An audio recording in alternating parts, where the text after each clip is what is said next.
नमस्कार साथियों, मैं Sushil Kumar, advocate Delhi high court, आप सभी का एसीआई के इस वेबिनार में स्वागत करता हूं। जैसा कि आप जानते हैं, आज हम चर्चा करेंगे हमारे संविधान के द्वारा या कॉन्स्टिट्यूशन के द्वारा दिए गए फंडामेंटल राइट्स के बारे में, जो कि आज पार्ट सेकंड है।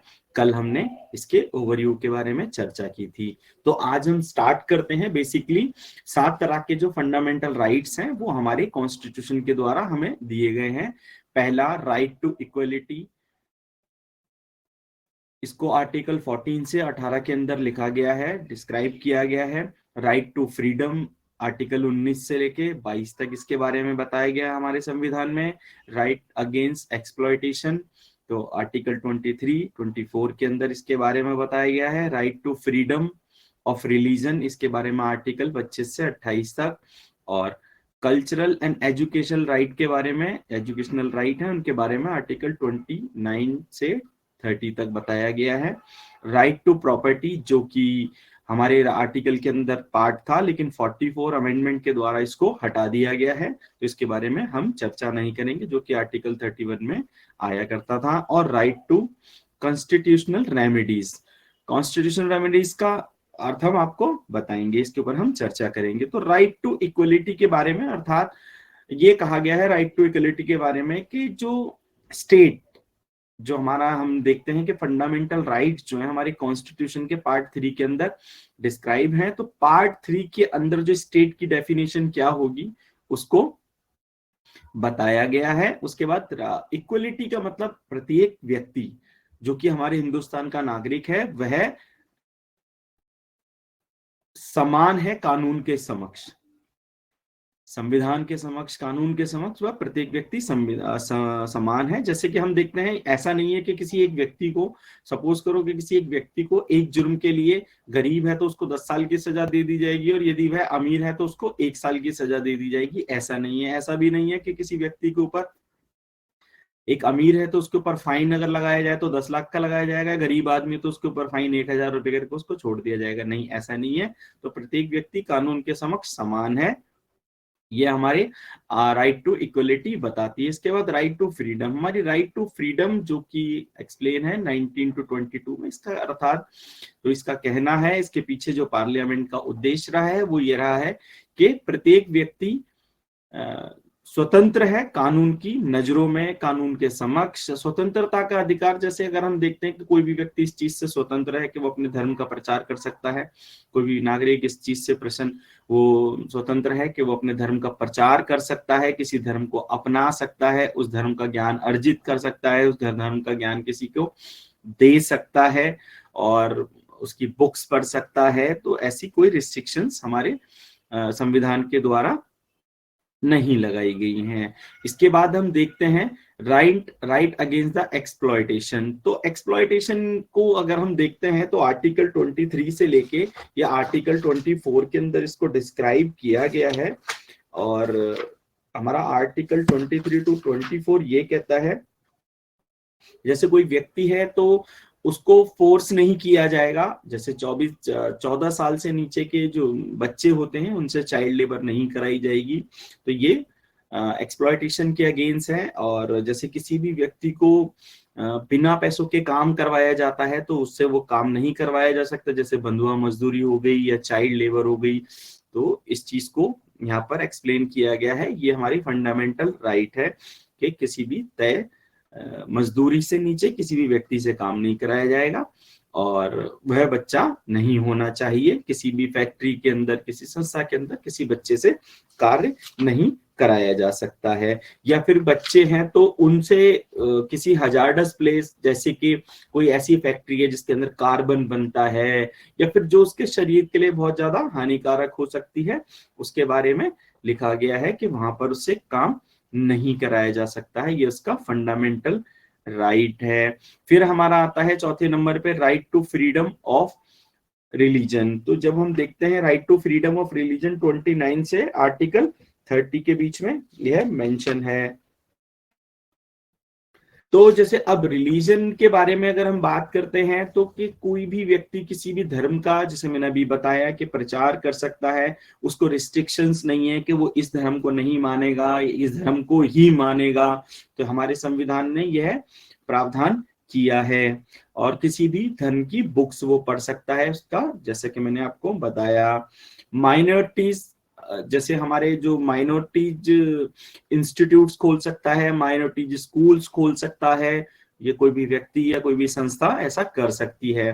तो यहाँ पर ये जो हमारे फंडामेंटल राइट्स के द्वारा इनको एक्सप्लेन किया गया है।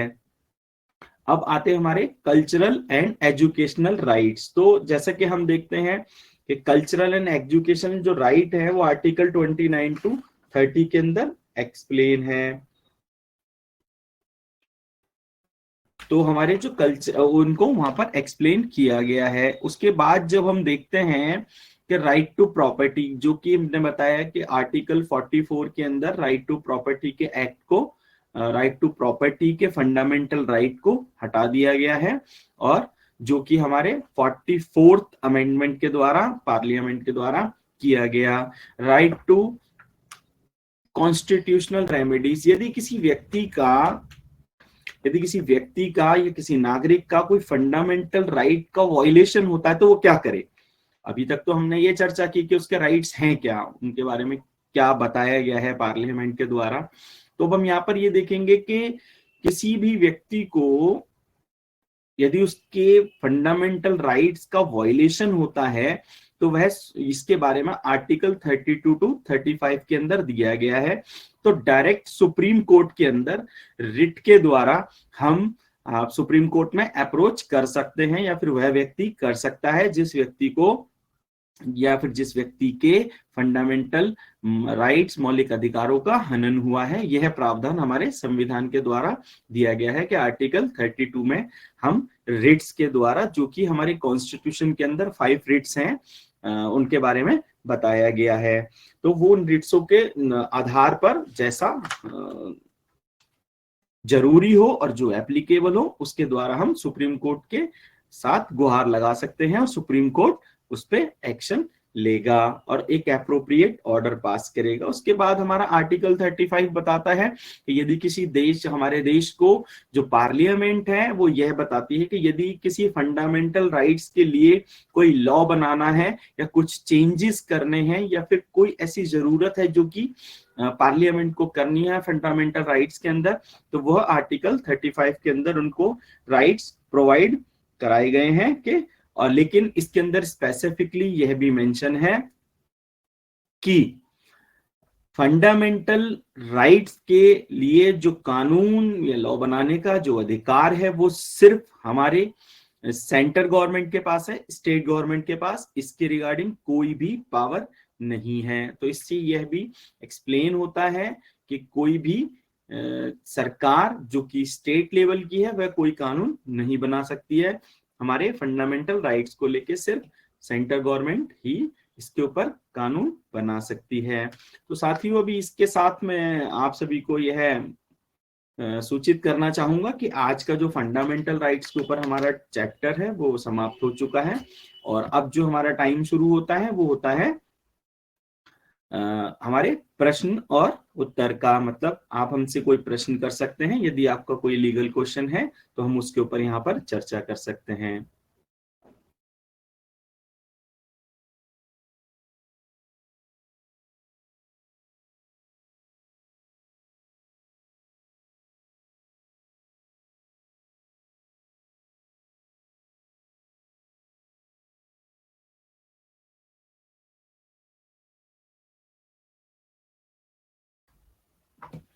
यदि मेरे किसी साथी का कोई प्रश्न हो तो आप कर सकते हैं, अन्यथा हम अपने वेबिनार को यहीं पे खत्म करने की आपसे परमिशन चाहेंगे। तो अगले 2 मिनट तक हम इंतजार करेंगे इस बात का कि आप हमसे कोई प्रश्न करें, यदि आपका कोई प्रश्न है, अन्यथा हम इस वेबिनार को समाप्त करने की यहीं पर आपसे इजाजत चाहेंगे।